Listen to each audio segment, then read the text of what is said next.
Assalamualaikum warahmatullahi wabarakatuh. Bismillahirrahmanirrahim. Berjumpa lagi kita di dalam pembelajaran kita berhubung dengan asas tajwid Al-Quran, siri yang ke-63 berhubung dengan hukum mad farq. Mad farq. Dengan itu saya sebelum meneruskan penjelasan, sila subscribe bagi mereka yang baru menyertai pembelajaran ini, dan kemudian share dengan kawan-kawan yang lain supaya mereka juga dapat bersama kita mempelajari bagaimana hendak membaca Al-Quran dengan baik, dengan mengetahui semua hukum-hukum yang kita akan jelaskan di dalam video ini, insya-Allah. Yang itu saya teruskan dengan penjelasan hukum mad farq. Baik. Mad farq iaitu ianya terjadi apabila hamzah wasal. Hamzah wasal, perhatikan dalam Quran kalau ada alif ini kemudian ada macam kepala sad di sana. Itulah dia hamzah wasal. Jadi di sini daripada segi tulisannya, daripada segi bacaannya kita dapat melihat di sana hamzah wasal. Dia mestilah berada, hamzah wasal mestilah berada sebelum lam ta'rif.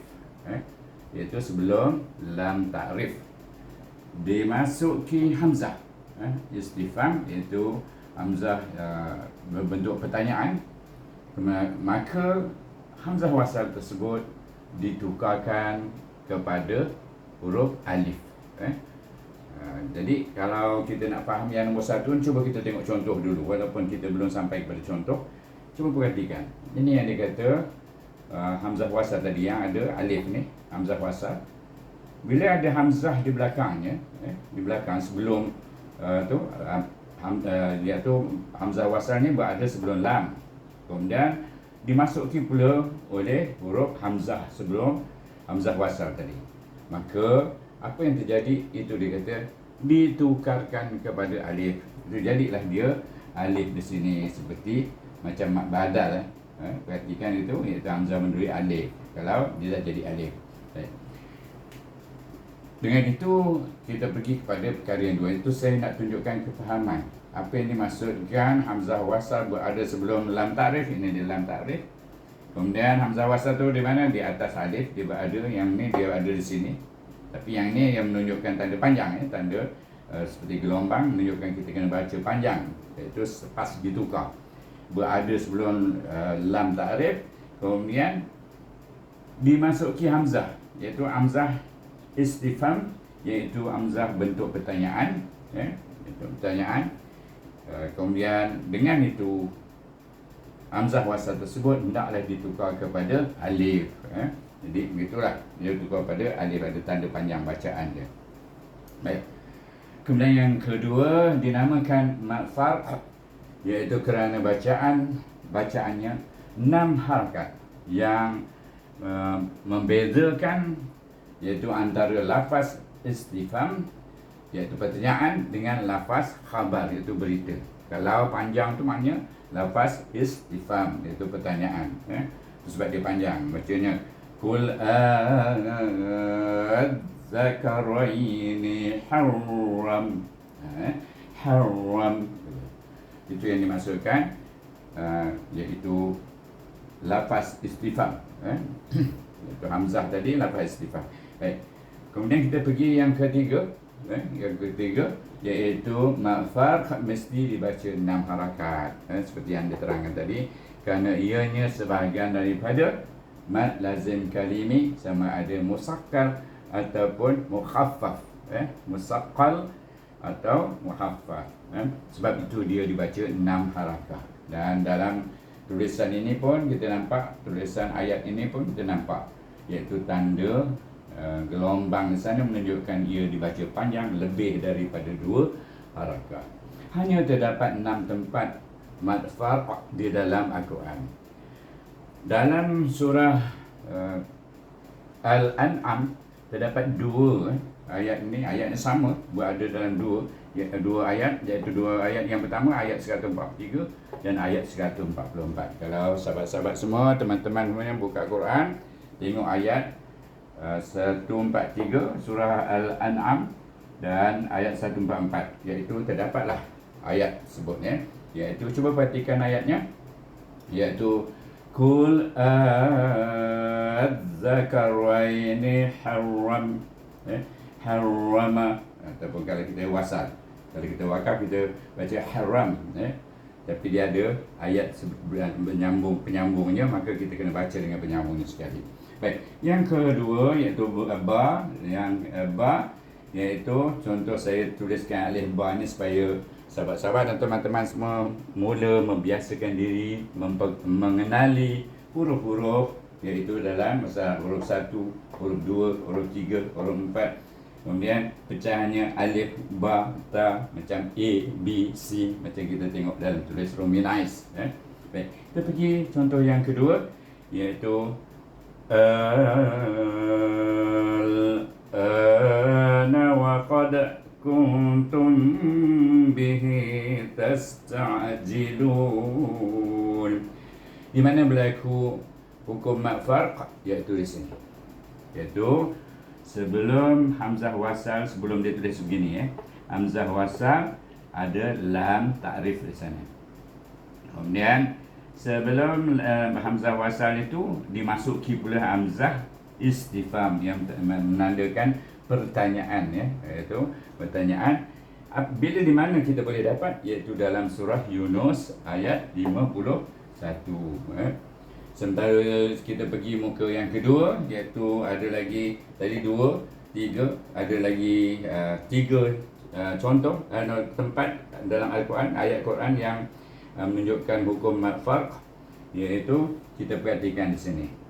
Sini tadi kita dah tahu mat farq, kemudian sini mat asli, baca a 2 harakat, na wa qad, sini ada qalqalah dalam satu kalimah, wa qad bercantum dengan kuntum, jadi dia baca qalqalah sughra. Ingat hukum-hukum yang kita dah belajar. Kuntu iaitu nun sukun bertemu dengan huruf ta, huruf ifa, jadi baca dengan ifa kuntu, bukan kun, bukan kita terus, dia antara izhar dengan idgham, iaitu kuntum. Baik, mati mim mati bertemu dengan ba, apa bacanya? Kuntum ifa syafawi, iaitu didengungkan dia, kuntum bihi. Ni baru kita belajar, iaitu mat silah qasirah, mat silah qasirah, baca 2 harakah bihi. Kemudian tas mati, sin mati, tas. Ingat, huruf sin adalah huruf hamas dan safir, jadi bunyinya bersir sikit. Tas ta'jilun, ta mati dengan ain, ta, kemudian jilun. Betul. Jadi saya terangkan tentang ayat yang kedua ini, contoh yang kedua ni, ayat yang terdapat dalam ayat kedua, yang terdapat dalam ayat ketiga ini. Sebenarnya ayat ketiga, sini dah ada 2, ini ayat ketiga yang menunjukkan dia mat farq. Baik, kita pergi kepada ayat yang keempat, 5 dan 6. Perhatikan.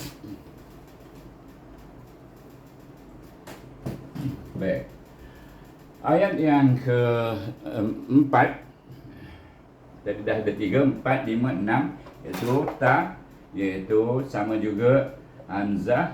Sini ada tadi sebelum ditulis begini, dia adalah hamzah wasal yang berada di atas alif. Kemudian bila ada sebelum lam ta'rif, kemudian bila dimasuki hamzah istifham, maka dia bertukar menjadi alif. Hamzah wasal hilang menjadi alif. Itu dia hukum dia mat farq, iaitu tukar dia. Baik, kemudian kita baca al-ana wa qad asaita qabl. Jadi itu bacaannya. Di mana berlakunya mat farq itu, iaitu di sini. Maka baca 6 harakah. Al-ana. Baik. Kemudian yang ini terdapat dalam surah Yunus, iaitu ayat 91, dan kemudian surah Yunus juga ayat yang ke-59. Kita perhatikan, kul Allahu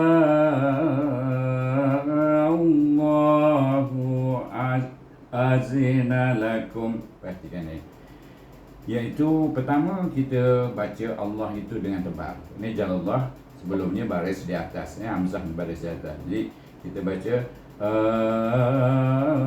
Allahu, Qul Allahu. Allah itu A tu panjang, Allah tu 2 harakat. Jadi ingat tu hukum yang kita dah belajar, kalau sebelumnya baris di atas kena baca tebal nama Allah itu. Baik. Kemudian serupa juga yang ke-6, iaitu yang jim, iaitu ayatnya bermula dengan juga Allahu khairun amma yushrikun. Di sinilah hukum farq berlaku. Itu di mana kita kena membacanya 6 harakah dan ditasydid dengan lam. Allahu. Dapat perhatikan bagaimana bunyinya.